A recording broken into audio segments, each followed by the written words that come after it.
បាទសូមស្វាគមន៍បងប្អូនសិស្សានុសិស្សទាំងអស់ហើយនិងប្រិយមិត្តដទៃទៀតជាទីគោរពរាប់អានបាទអញ្ចឹងសម្រាប់វីដេអូនេះគឺជាវីដេអូដែលបង្ហាញពីរបៀបនៃការរកពាក្យដែលយើងគិតថាវាខុសS ក៏ដោយខុសអីក៏ដោយណាដែលយើងគិតថាខុសហើយពាក្យដែលខុសនោះអាចថាវាច្រើនទីតាំងច្រើន page ច្រើនទំព័រអញ្ចឹងយើងអាចធ្វើអញ្ចឹងបានយើងគ្រាន់តែ search ទៅរកវាទៅវាឃើញវាឲ្យបង្ហាញទាំងអស់តែម្ដងអញ្ចឹងណាបាទសម្រាប់វីដេអូនេះគឺខ្ញុំបង្ហាញតែមួយ page ទេណាមួយទំព័រទេបងណាអញ្ចឹងវិធីទី1បងប្អូនអាចវាយតាមខ្ញុំណាប្រើ shortcut key គឺ control អក្សរ F អូខេបន្ទាប់មកយើងវាយរកពាក្យណាដែលយើងចង់រកឧទាហរណ៍ពាក្យទី1យើងចង់រកពាក្យ min ណាពាក្យ min អញ្ចឹង min យើងសង្ស័យថាវាខ្វះ s អញ្ចឹងអូខេខ្វះ s យើងគាត់ថាវាយមកវាប្រាប់ result វាណាទំព័រតែមួយបងប្អូនទំព័រនៅជាមួយគ្នាអូខេឡៃរីសាលវានៅ paragraph ខុសគ្នាឧទាហរណ៍យើងយក paragraph ចុងក្រោយវានឹងអង្គចុងក្រោយយក paragraph ទី3វានឹងអង្គចូលទី3អូខេអញ្ចឹងណាបងអូខេហើយមួយទៀតបើយើងចង់បានពាក្យផ្សេងទៀតក៏អាចធ្វើទៅអញ្ចឹងឧទាហរណ៍យើងចង់រកពាក្យនេះណាពាក្យនេះយើងពាក្យហ្នឹងមិនមែនយើងវាយ fish អញ្ចឹងទេយើងវាយ first អញ្ចឹងណាបងអញ្ចឹងយើងវាយ F I R S T អូខេហើយយើងអូខេបាត់ហ្នឹងមក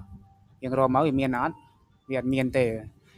ហើយអ្វីដែលយើងសង្ស័យឲ្យខុសគឺយើងអត់ទៅសេអញ្ចឹងយើងទៅសេចេះណាអូខេពេលនេះវានឹង highlight ឲ្យយើងនៅពាក្យដែលខុសអូខេអញ្ចឹងសម្រាប់ការរកមើលលទ្ធផលវានៅក្នុង paragraph ខុសៗគ្នាវានឹងបង្ហាញអញ្ចឹងបងប្អូនណាចុះបើយើងចង់ replace វាចង់ជំនួសពាក្យថ្មីដែលយើងចង់ជំនួសយើងធ្វើមិនទេបងប្អូនអញ្ចឹងបងប្អូនអាចវាយ control អក្សរ H មកណាអូខេ control អក្សរ H មកតមកទៀតយើងចាប់ដើម replace ដោយពាក្យថាខ្ញុំភ្លេចប្រាប់បងប្អូនណានៅក្នុងទីតាំងនេះក៏យើងអាចស្វែងរកពាក្យដែលខុសបានដូចគ្នាណាពេលយើងប្រើ shortcut key control អក្សរ H ហើយយើងអាចវាយពាក្យណាដែលយើងគិតថាខុសអញ្ចឹងយើងអាចវាយទៅនឹងមកយើងយកពាក្យនេះណាយើងចុចលើ reading highlight យក highlight all មកវានឹង highlight ឲ្យយើងអញ្ចឹងណាដល់ពេលយើងចង់ replace ដោយពាក្យអីឧទាហរណ៍ fish នេះយើងចង់ចំនួនដោយពាក្យថា first អូខេយើងចំនួនទាំងអស់ឬក៏ចំនួនតែមួយបើចំនួនទាំងអស់យើងយកពាក្យ replace all ហ្នឹងមកណាវានឹង replace ឲ្យយើងតែម្ដងអូខេ